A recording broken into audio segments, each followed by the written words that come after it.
fez de novo. Eu sou do Senhor Champions. Ele fez de novo. O pé responde ao coração. Mais uma vez. Cristiano de bicicleta, minha nossa. Ele vence, vence e vence.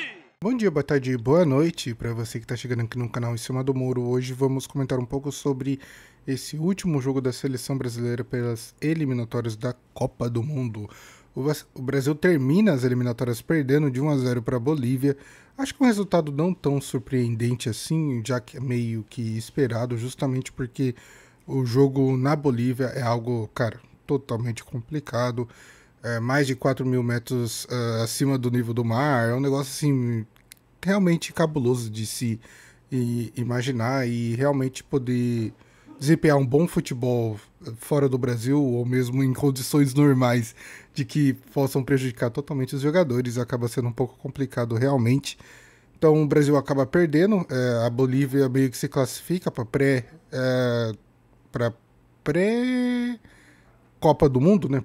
Pré-Copa do Mundo, acho que é assim que se fala, em que a Bolívia ainda vai ter que enfrentar mais 2 confrontos justamente para conseguir se classificar e poder realmente disputar a Copa do Mundo. Então ainda tem um percurso a se traçar, mas assim, e acabou tirando também o time da Venezuela fora. Então acho que a Bolívia passando, acho que foi um bom realmente para a Copa do Mundo mesmo, justamente porque acho que o país precisava realmente desse incentivo na parte esportiva para poder continuar se desenvolvendo e continuar batalhando e se aprimorando, justamente porque a grande joia da Bolívia, que no caso era o Miguelito, foi o autor do gol de pênalti. Então dá para ver que o jogador tem estrela, somente no Santos mesmo, que o time do Santos não consegue fazer esse jogador funcionar, que é algo realmente incrível e inimaginável.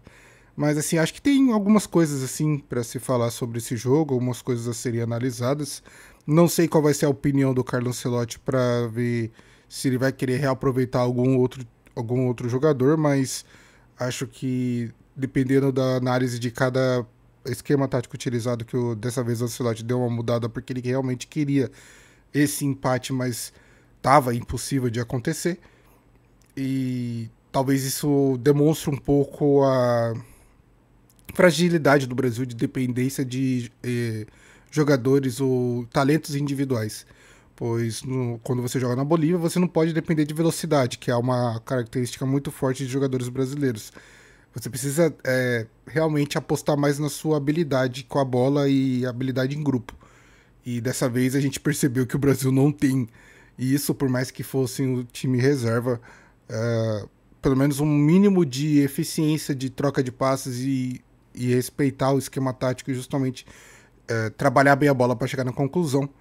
Não aconteceu. Então acho que disso o Carlo Ancelotti pode realmente tirar uma conclusão de que alguns jogadores ali eu acho que não precisam mais ser convocados para teste porque não tem a necessidade. Mas eu acho melhor a gente analisar mesmo as duas escalações que foram apresentadas pelo Carlo Ancelotti. Bom, essa daqui é a primeira escalação que o Carlo Ancelotti iniciou realmente o jogo contra a Bolívia. Ele manteve o esquema de 4-3-3, com Alisson no gol, Vitinho na direita, Fabrício Bruno e Alexandro, e Caio Henrique pela esquerda. No meio, na parte de controle de meio de campo, ele colocou o Andrei Santos, adicionou com Lucas Paquetá e Bruno Guimarães, e na parte da frente de ataque ele iniciou com Luiz Henrique na direita, Samuel Lino na esquerda e Richarlison como centroavante. Nesse esquema tático vocês podem perceber que eu coloquei o Lucas Paquetá mais atrasado e o Bruno Guimarães mais avançado. Eu fiz isso justamente porque no jogo, pelo menos no primeiro tempo, o Bruno Guimarães estava realmente participando como um meio articulador e meio armador do time. E eu confesso que, por mais que eu não goste do jogador, estava sendo realmente o melhor jogador em campo, buscando o jogo e buscando parceiros para realmente conseguir chegar ao gol da Bolívia. Eu acho que esse tipo de personalidade eu esperava mais do Paquetá, que não aconteceu. Então, méritos ao Bruno Guimarães, mas infelizmente foi o jogador que realizou o pênalti que deu o gol e a vitória para a Bolívia, né? E foi muito engraçado, porque assim que saiu o pênalti, eu falei, vou dar uma olhada no Twitter, né, pra ver o que o pessoal tá comentando. E aí todos aqueles que defendiam a permanência do Bruno Guimarães na seleção, que não, que esse jogador é brilhante, magnífico, estavam lá criticando o jogador e tacando paus e pedras. Então, é a famosa coerência das pessoas de se fazer uma boa análise de futebol. Então, já disse desde o início que eu não acho que Bruno Guimarães seja um bom jogador para ser convocado para a seleção brasileira, mas eu acredito que para a Copa do Mundo ele vai acabar sendo convocado. Desses novos jogadores que foram adicionados à escalação titular, eu acredito que Vitinho e Caio Henrique fizeram uma partida singela, para não dizer apagada. Não teve uma boa participação nem na parte de marcação, nem na parte de apoio. Eu acho que uma coisa que o Brasil carece muito ultimamente são de laterais que sabem fazer esse bom apoio e sabem fazer aquele cruzamento de qualidade na área, e não tem acontecido. Fabrício Bruno e Alexandro tiveram uma participação também um pouco caótica no começo. Eu vi a Bolívia chegando com grande facilidade. Então um desses dois jogadores eu acho que vai acabar cedendo a vaga pro Militão, que quando voltar vai com certeza garantir essa vaga para convocação. Na parte do meio de campo, entre Andrei Santos, Lucas Paquetá e Bruno Guimarães, para mim, Andrei Santos nulidade novamente. Eu acredito que a seleção seja muito para ele.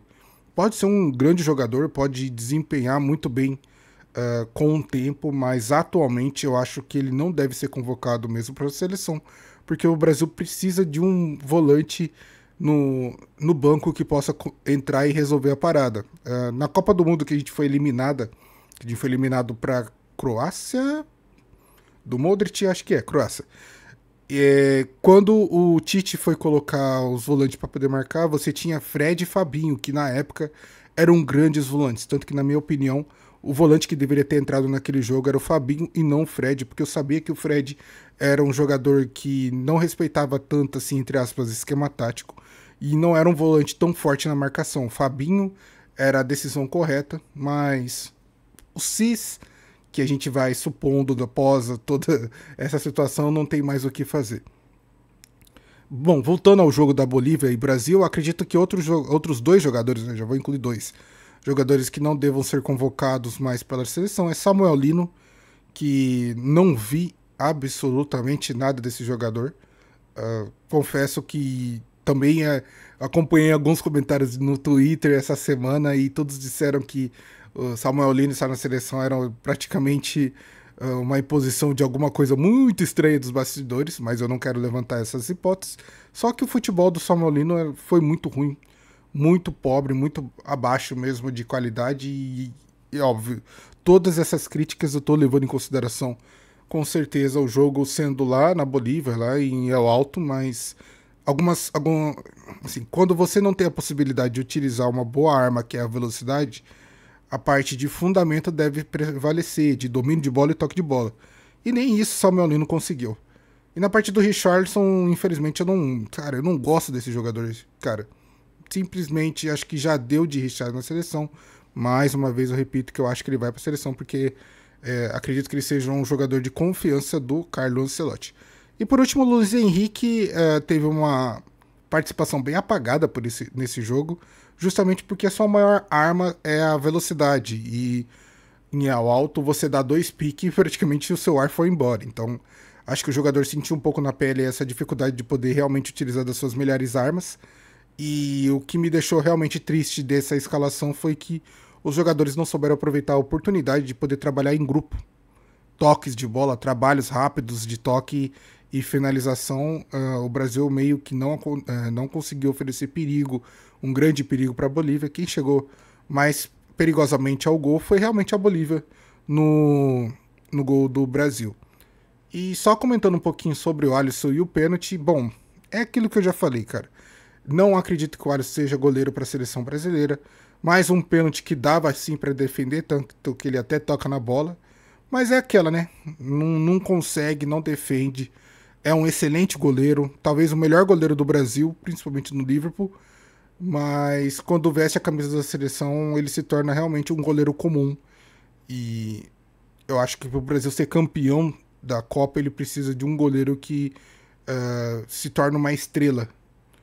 Assim como foi com o Marcos, quando o Brasil foi campeão. precisaria de ter um goleiro que tivesse esse tipo de estrela. Eu não vejo essa estrela brilhando quando o Alisson está no gol. Bom, essa daqui também é a escalação que o Brasil terminou o jogo, né? O Carlo Ancelotti optou por colocar alguns jogadores no intervalo e com isso ele mudou totalmente seu esquema tático, porque ele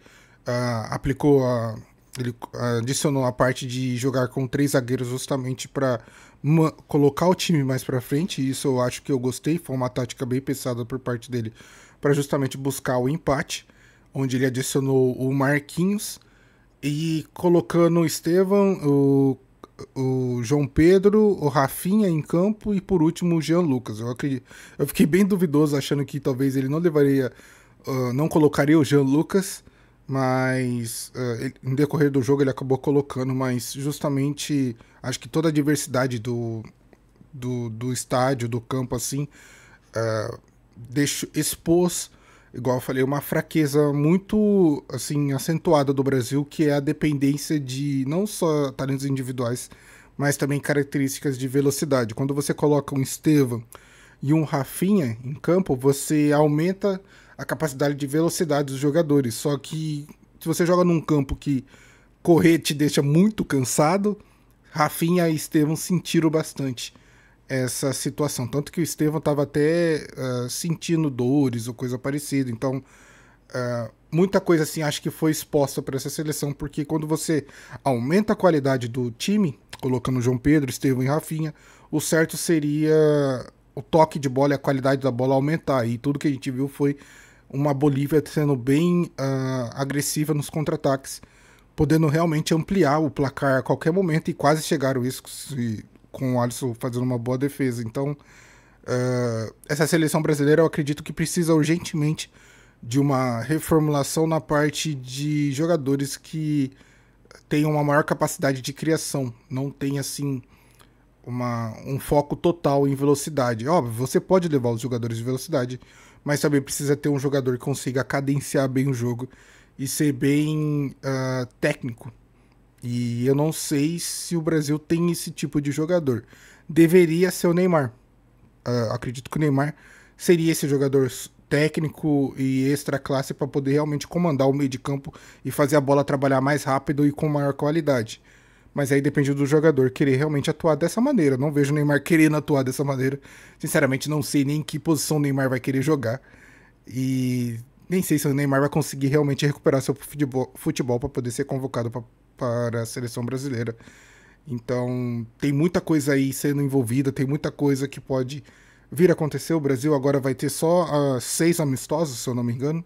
Eu ouvi, acho que o VSR comentando no programa do TNT Sport, que vai ser 2 jogos contra times da Ásia, acho que, se eu não me engano, Japão e Coreia. E aí depois tem 2 amistosos com times da África e depois 2 jogos com times da Europa. Então, são mais 6 jogos que o Carlo Ancelotti vai poder fazer suas convocações. E eu não sei se ele vai tentar variar muito ou ele já tem uma base bem específica de jogadores que possa contar para essa Copa do Mundo. Então tudo fica em aberto. Eu acho que as coisas fiquem em aberto. Mas talvez essa derrota que o Brasil sofreu para a Bolívia possa ter colocado todo esse trabalho do Ancelotti com os pés no chão. Apesar de que eu sei que por parte do técnico não teve nenhum tipo de ilusão além da conta, mas demonstra que o Brasil ainda é muito frágil e não é uma superioridade para chegar nessa Copa do Mundo. Então precisa realmente chegar com os pés no chão, chegar com bastante humildade mesmo e buscar o melhor resultado possível. Não sei se o Brasil vai realmente conseguir chegar numa final, mas se for para chegar, que os jogadores realmente consigam representar essa amarelinha que, acho que o escudo da seleção brasileira cresce bastante quando chega numa semifinal ou numa final de Copa do Mundo. Bom, essa foi a minha análise sobre o jogo da seleção brasileira. Eu acredito que consegui fazer uma boa análise referente a toda a adversidade que a seleção enfrentou.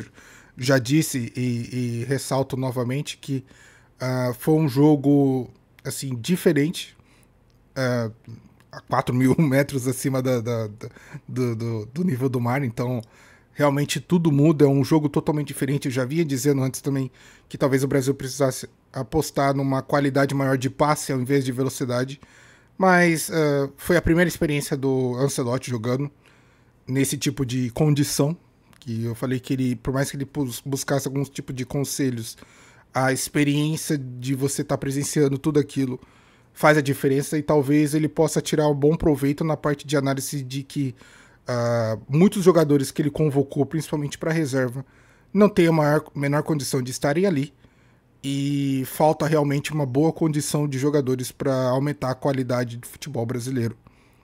E eu acho que alguns jogadores que faltaram nessa convocação, nas próximas vão conseguir sustentar isso com um Rodrigo, Vini Júnior e o próprio Neymar, caso consiga realmente retomar o seu bom futebol.